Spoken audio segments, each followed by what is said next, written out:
What up, what up? This is Merrick.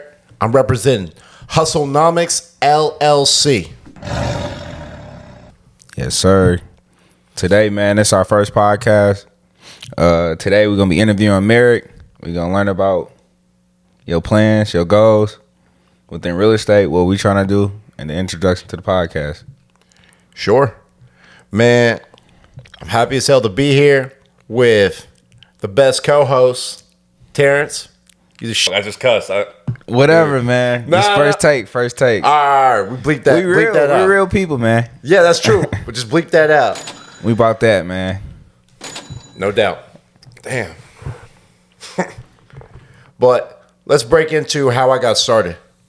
Man, I bought my first single family when I was 25 years old, rented it out. Wait. Let's start back. You was 25 years old. How did you get into position to know about real estate to even start to think about buying it, you know? Man, what I did was back in college, I was thinking, well, when I get out of college, what kind of job am I going to have that's going to pay me the amount of money I really want? And I'm thinking, man, I can't just really increase my income how I want to by just working a 9 to 5. So I need to do something else.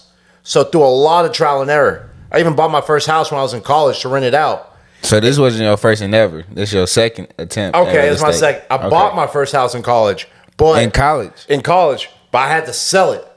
Got you. Because I didn't really run the numbers. I just bought the house. Right. Because I just read so many real estate books. I was psyched. I wanted to do it. But it took me till I was 25, saved up a significant amount of capital to buy my first rental, then to buy my second rental. And I thank God I bought during COVID because I have significant equity because of that. My next house. All right, wait. You brought your first house. Yeah. So most people buy a house and they plan to stay in it. Nah, I bought it just to rent it. You brought it for a rental. Yeah. Like your plan. My end plan was rent. When you got it, you got to break it down. We got to understand like your goals. So I'm gonna help picture what you was at, where you was at, and what you was trying to do. So your first attempt was, hey, I read some books. I want to do real estate. It didn't work. Absolutely correct. So you was bold enough to do it again. So at that point, you did something different your second time, right? Absolutely. So what happened from the first to second time, and then now you can't stop, you know? But we'll get to that. What was the difference between the first and the second time? Maturity. Okay. Capital, and a stable 9 to 5. Got you. First time was just yourself. Yeah. First time I was just a kid in college, just thinking like this is gonna be awesome. No real matter estate what. Was easy. Yeah. No matter what, it's gonna work. Yeah. Wrong. Right. There's stuff that can go wrong. Right. And I needed the maturity to know that. Right. And I also that money. Yeah, money. Money's a huge. That money. Money is huge. Yes. So the second time. So how did you go about the financing behind all of that? Break that down to us. All right. So the second time I got financing through a mortgage broker, and he helped me with my first deal, FHA loan, lived in one bedroom, house hacked, rent out every other bedroom. Got you. Moved out into a second house that I bought. Second house. Now you get into the second house. FHA. How did you go about funding the FHA? Okay. I funded the FHA. Man, funded you. What kind of cash you put it? Man, I've been saving for years. Got you. Once I sold that house back when I was in college, man, I'm just like, I'm going to save. I'm going to buy some more rental property. Got you. I was telling my folks, like, after I sold that house, they're like, never do real estate again. I'm like, no, I'm selling this house. And I'm going to buy way more rental property. Just wait. Right. And I did what I said. It just took me a minute. Right. But you saved. Oh, I saved a lot of money. You saved. I've been saving for years. To buy my first 2 houses, I've been saving for years. My third one, and then on my fourth one, it's just. So you had 4, but we gonna increment, and because the goal is to show the journey and the maturity, the matriculation, the mindset, some of the hurdles, and explain to people what it was like to get to 4. You know, so you had 2, and you know you went to 1. You did FHA for 1. Yeah. And now how did you get from 1 to 2? So FHA for the first one was 5% down, right? FHA was Or 5. three. No, FHA was 3.5% down. 3.5 for FHA. Correct. So 3.5 of that first house, you had that through savings, and you could afford it. Correct. Plus, I kept rent checks were coming in, and I kept working and saving up money. So you house hacked. Absolutely. So how many bedrooms? 3 bedrooms, 1 bathroom. And how many, like, how much was each bedroom that you were renting for? I was renting it out for $400 per bedroom. So That was $1,200, and the mortgage, taxes, and insurance on that house was $817. oh wow. Actually, it was $750 when I first got the place. Oh, wow. So I was making about like $375 a month So you making money to live in at a home. house Yes, that you brought. yes. So it's a win-win. It's a win-win. You got appreciation, plus you're getting rent paid down while you're living in the Yes. property. Second house, I didn't move into it. One of my family members heard what I was doing. I was talking about That's just buying another rental property. So bam, you brought one property and people like start believing you immediately. Yeah. Bought my grandma. She sold me my second Yeah. rental property. God bless her soul. She's still living, but Yeah. I say that. And man, that property cash flow is like a dream. Yeah. Speaking to the mic. Man, third rental property, I did just like my first. I house hacked it, the cash flow. Man, I lived with some tenants. It was rough at times, but I'm like, hey man, I gotta do what I gotta do. So I wanna buy wait. more. The first house and then you had your second house. What was the position? That's storytell from 1 to 2, and then we're gonna go to 3. So from the first one, House hack. you house hack. Correct. Bam. So for 2, you had tenants already. Yeah. The second house came as seller financing. I seller financed to my family member, my grandma. And I She paid seller her. financed Yeah. to you. Oh, So she yeah. was the bank. Granny was the bank. Yeah, she was. I give Bless her- Granny's soul. I give Granny got the money. Hey man, I give her a mortgage check every single month. I'm like, thank you, grandma. Thank you, grandma. But the beauty of it is, you got your tenants, right? Yeah. Like your tenants pay for that. Hey, bro, So, bro. If they ever move out, I'm moving into that house and I'm renting out every other house. I oh swear. wow. Yeah. Why is that? Granny must have gave you a smooth deal then. Yeah, it was a blessing. And hey, we gonna be neighbors. If those kids move out, I'm like, hey. Fun facts though. Fun facts. Me and Merrick, so I'm buying a house in the same neighborhood that Merrick Granny gave the house to him to. Correct. And so we're pretty much neighbors through a tenant in a way. Yeah. And so he wants to eventually, move in that house. I guess eventually the tenants moved out, but currently he's like a tenant kind of neighbor arrangement. So yeah, that's a beauty. So I can keep an eye on your property, I while you're not appreciate- there. Yeah, but please. In case I ever get deployed or ever have to go away on some army training, please watch my house. I need some equity, bro. I got you. I got you. So back to the script. Yeah. You had 2 houses. And then how did you get to your third house? I guess with all of this. So what was the plan? So I mean, one, you got your first house. All right, everybody buys the first house. You doing something special. You house hack. Okay, cool, great, kudos. These are great things, but I'm just saying the mindset. And then Granny's like, hey, I'll give you a cash flowing asset. She blessed you. She did. She absolutely blessed did. you. So then now you're like, all right, cool. Like real estate is great. Look at this. I'm making money. Like Granny's blessing me. Like it's something to this. So now how did you get from 2 to 3? I got my third rental property by going to Navy Federal. I'm a veteran. Right. And they blessed me. Right. Like, holy. I got a 5% down, conventional loan, no PMI. Navy Federal, they are the truth. I don't make any money off this. Navy Federal is awesome. Right. For buying a house. Okay. So I bought this house. I lived in it. Beautiful home. Rented out every other bedroom in the house. And that was, man, that part was the experience. Because I rented out to one problem tenant. And if I tell you, this dude was trouble. So you had issues. So this is number 3. Yeah. But I never had issues with a tenant. So you or a had 2 roommate houses like this. No, I'm at 3 houses at this point. No, at 2 houses you had no problems. Not one. You thinking real estate is beautiful. And then house number 3 gave you issues. What happened with this? Man, this tenant was, this man was chaos on legs. Everything. His baby mother was talking to some other guy. Or how'd you get involved in all of this? You just want to go collect your rent check and make sure they're not. I didn't screen him. I didn't screen him the way I screened everyone else. Because I'm like, I'm going to be living in the house, so I don't have to screen. I don't have to follow the screening criteria that I've been following. Wrong. You always have to follow the screening criteria, or you're going to get a bad tenant. So house 3, you moved in a house hack house 3, right? Or did you rent that one out? What's the process behind that one? I rented out house 3 to all the bedrooms until I was able to buy my 4th house. Got you. And when I bought my 4th house, I just said, hey, tenants, all y'all who are living in the house with me, y'all coming with me to the new place. Right. And I'll cut you a deal on the rent, like a loyalty package.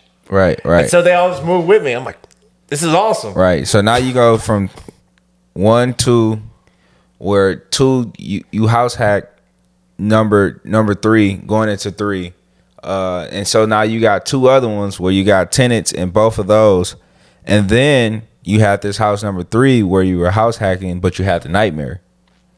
Calling it a nightmare now, it was a challenge, man. I'm not gonna call it a nightmare. It was a challenge. Yeah, like this dude. Yeah, he made my life difficult, but now I know. I learned from that. Always screen your tenants effectively. Make sure that especially if they're going to live with you, if you're going to do this strategy, make sure that make sure they have decent credit. Make sure that they make 3 times the monthly rent. That's it. Point blank, period. If you've ever been evicted, get out. Right. No way am I ever renting to you. Right. So those are your criteria. So from that lesson, you learned these criteria, and I guess pretty much now it's been working. Yes. No issues. Yes. It's minor. Of course, you're gonna. It's not me who came up with this. I can't take all the credit. Brandon Turner, excellent book on managing rental properties. Brandon, you are the truth. If you ever hear this, just know Bigger Pockets. You're the truth, brother. Bigger Pockets. Thank you, Bigger Pockets. I mean, they helped us all, even me on my journey. Definitely. Bigger Pockets is great. So yeah, I guess within all of this, you're at 3, and now you're educating yourself. You're seeing the real world, and now you still have that hunger, but you still learning, growing, and trying to, like you said, mature to the level to where you become this super massive not tenant, but owner, and have all these tenants. Absolutely. Occupy your properties.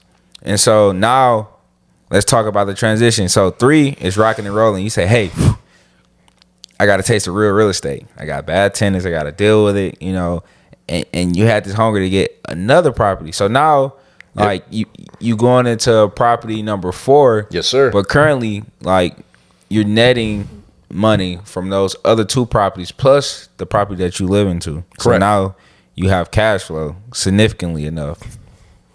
Absolutely. I want to count your pockets.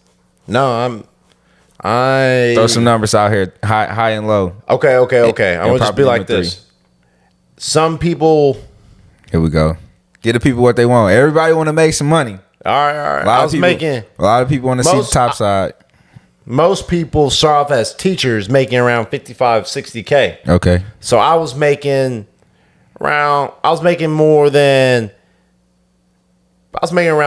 principal salary. What's that? Like 90? 80, 75, 80. And I'm like, dang, this is awesome. Right. So I'm like, I want to keep doing more of this. Through real estate. Absolutely. Through real estate. So real estate, it added to your current income that you had. Certainly did. It made my life significantly easier, better in every single aspect. And had you walking around the school like you was the assistant principal. Got you. I'm not going to lie. We love it. Hey, that's what real estate can do, man. I feel confident. Yeah. I do my job effectively, and real estate's a nice side income to boot. Right. Can't complain about a thing. So now let's get to 4. So how did you get to 4? Like, what was the financing side, and what was your criteria? I got to you resetting. I got to my 4th rental property because I wanted to take advantage of 5% down on single families. So another house hack, moved into it. Tenants came with me. So you moved the tenants. Everybody was willing. Yeah. Like what was the deal on the rent? I'm like, hey, first month. What was the spill when you went to them? Hey, I'm like, first month, rent's cut in half. You got rent special. God. Hey, because the first month they don't even charge you a mortgage. Look at you. So Smart. being nice. I was Smart. making money. Smart. You was gonna not charge them because you wasn't getting charged. Makes sense. Exactly. But you still charged them at a portion. Yes. Of the rate. So you still made money, but just not as much. But you wasn't being greedy. They got happy, and I still made money. So it's a win-win situation. So did you have? So everybody was cool with just moving. Yeah. Like the new location and all of that. They were fine with it. Yes, they were. Cool. Not bad. No, I got blessed by that situation. Yeah. Hey, good tenants, good landlord, just good situation. So go ahead. So at this point, I had to find a tenant for my last place. I found one excellent tenant. He pays the rent every single month. Man, $14.25 every single month. Blessed. Cash flowing on the last place, new place.